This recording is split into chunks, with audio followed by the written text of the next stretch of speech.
विज्ञान जी, बड़ी जिम्मेदारी मिली है पूरे देश में और जो राष्ट्रीय अध्यक्ष पद आपको मिला है, अभी लड़ाई किस तरह आगे बढ़ेगी? क्योंकि जो देश में है आदिवासी के हितों के लिए, उनका अधिकार के लिए काफी कई जैसे अलग अलग मुद्दे आते हैं। है कि पूरे देश में सब दूर घूमकर हम प्रशिक्षण शिविर चालू कर रहे हैं। अभी तेलंगाना में 3 दिन का प्रशिक्षण शिविर में कर आया हूं। उसमें हमने युवाओं को प्रशिक्षण देने का काम करा है और अभी 19 तारीख से 25 तारीख तक हमारे मोहनखेड़ा में वापस प्रशिक्षण शिविर 150 लोगों का हम शुरू कर रहे हैं। हमारा उद्देश्य है कि देश में 25,000 युवा आदिवासी नेता तैयार करने का, पूरे देश में नेता तैयार करने का, क्योंकि जब आदिवासी जाग जाएगा, अपने लोग इतने सक्षम हो जाएंगे, उनको प्रशिक्षण मिल जाएगा और वो विचारधारा से जुड़ जाएंगे, तो अपनी लड़ाई वो खुद लड़ने के लिए तैयार होंगे। मैं बहुत बहुत आभार व्यक्त करता हूँ मेरे सभी साथियों का, मेरे पूर्वजों का और बाबा देव बड़ा देव का, टांटे मामा बिरसा मुंडा का, कि आज उनके जो बलिदान उन्होंने दिया है उसके कारण आज मैं इस धरती पर खड़ा हूं और उनको विश्वास दिलाता हूं कि जो अपेक्षाएं जो राहुल गांधी जी की, जो प्रियंका जी की, जो खड़गे जी की मुझसे है, उनको पूरा करने का काम करूंगा और दिन रात एक कर दूंगा। क्योंकि आदिवासी युवा जब गुर्राटी मारता है, जब लड़ाई लड़ता है, तो वो उसको कोई नहीं छोड़ सकता।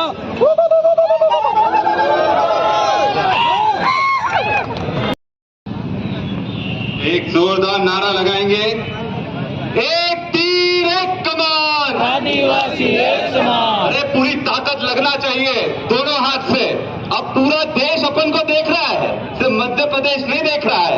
एक तीर एक कमान, आदिवासी एक समान। एक तीर एक कमान, आदिवासी एक समान। हम सब एक है, हम सब एक है, हम सब एक है। और हमारे पूर्वजों को तो याद करना, जिनके कारण आज हम यहां तक पहुंचे हैं। एक जोरदार नारा लगाएंगे टांटिया मामा के लिए, टांटिया मामा, टांटिया मामा, बिरसा मुंडा, बिरसा मुंडा। बाबा देव की जय, बड़ा देव की जय। और साथियों, आज जहां तक हम पहुंचे हैं उसमें हमारे पूर्वजों का बहुत बड़ा आशीर्वाद है।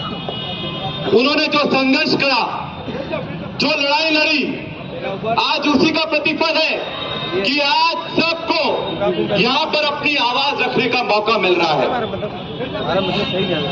हम सब लोग भाई हैं और एक दूसरे के सुख दुख में पूरी ताकत से खड़े हम लोगों को रहना है। ये एक ऐतिहासिक मौका है, क्योंकि अब झाबुआ का डंका सिर्फ मध्य प्रदेश में नहीं, पूरे देश में बजेगा। बजेगा कि नहीं बजेगा? झाबुआ का डंका पूरे देश में बजेगा कि नहीं बजेगा? पूरे देश में बजेगा।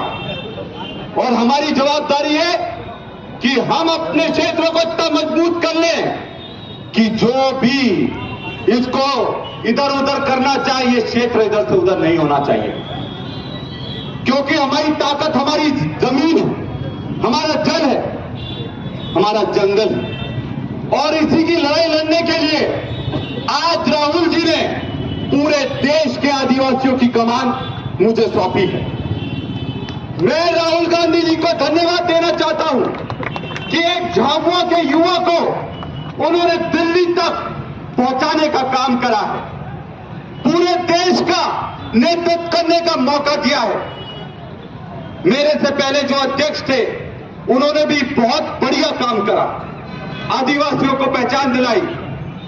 और वो 80 साल के थे और आज एक 40 साल के युवा को पहली बार पूरे देश में देश का अध्यक्ष बनने का आदिवासी कांग्रेस का मौका मिला है। हमारी जवाबदारी है कि हम लोग ये सुनिश्चित करें कि हम आदिवासियों का शोषण नहीं होने देंगे और ये भी सुनिश्चित करें कि हम किसी का भी शोषण नहीं करेंगे, चाहे वो किसी भी वर्ग का हो। ना शोषण करेंगे, ना शोषण होने देंगे। हमें सबकी आवाज बुलंद करने का काम करना है। और जब पढ़े लिखे लोग आगे आ रहे हैं, युवा आगे आ रहे हैं, राजनीति में आगे आ रहे हैं, तो निश्चित तौर पर हम आदिवासियों का भविष्य बहुत अच्छा होने वाला है, बहुत सुनहरा होने वाला है। देखो भाई, हम डरने वाले लोग नहीं हैं, ना हम झगड़ने वाले लोग हैं, पर अगर कोई हमको छेड़ेगा तो उसको छोड़ेंगे नहीं हम लोग। अगर हमको छेड़ोगे तो हम छोड़ेंगे नहीं। और इसलिए अब कमर कस लो, क्योंकि पूरा देश झाबुआ को देख रहा है। जवाबदारी बढ़ गई है।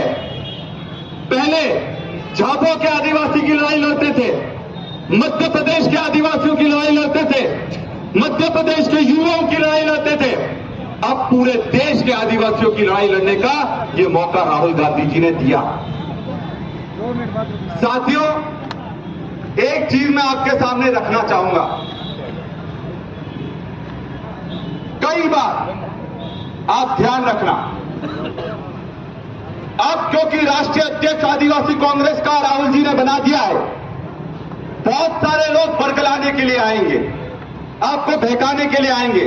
वो आपके लोग नहीं हैं, वो आपके लोग नहीं हैं। वो ये नहीं चाहते कि झाबुआ का बेटा देश में जाकर यहां का डंका बजाए। ये वो लोग हैं। भाजपा का पट्टा पहनकर आपके बीच में आएंगे और कई लोग बोले हम तो आपके लोग हैं, पर असली में पट्टे की लगाम भाजपा वालों के हाथ में है, उनकी। और जो भौंक रहा है तो समझ लेना भाजपा वाले पीछे से बोल रहे कि भौंक भौंक भौंक। पर भौंकने वालों को मैं एक चीज बता दूं, हम भी आदिवासी के बेटे हैं और पक्के आदिवासी हैं। सूट समेत वापस करने का काम मैं करूंगा। जिंदाबाद जिंदाबाद जिंदाबाद। एक कहावत है कि जब कुत्ता, बिल्ली, बकरा, सुअर, भेड़िया एक ही तट पर पानी पीने लगे तो एक चीज समझ लेना, दूसरे तट पर शेर खड़ा, इसलिए सब लोग एक हो गए। ये सब लोग एक तभी होंगे जब इनको पता है कि वो शेर खड़ा हुआ है। और आपको बता दूं, ये याद रखना, इतिहास गवाह है कि हमको किसी और ने नहीं, अपने वालों ने ठगा है। ये चीज ध्यान रखना। टांटिया मामा, आपको पता है टांटिया मामा को पकड़वाने वाला कौन था? नाथू सिंह था। बिरसा मुंडा को पकड़वाने वाला कौन था? जयपाल नागा थे। ये भी समाज से आते थे, पर ये नहीं देख पाए कि एक समाज का बेटा देश के लिए लड़ाई लड़ रहा हो। और इसलिए अंग्रेजों के साथ मिलकर उन्होंने उनको पकड़वाने का काम करा और उनके कारण वो फांसी पर चढ़ गए। आज के जमाने में भी ऐसे जयपाल नागा हैं, ऐसे नाथू सिंह है। इन लोगों से हम सबको सतर्क रहना पड़ेगा। और समाज को अगर सुधारना है तो समाज के अंदर से जितनी भी बीमारी है, हमें उसको काट कर फेंकने का काम करना पड़ेगा। हमारा समाज अंदर से मजबूत रहेगा, हमारे समाज की कुरीतियां खत्म हो जाएंगी, तो हमारा समाज अपने आप मजबूत हो जाएगा। एक चीज याद रखना,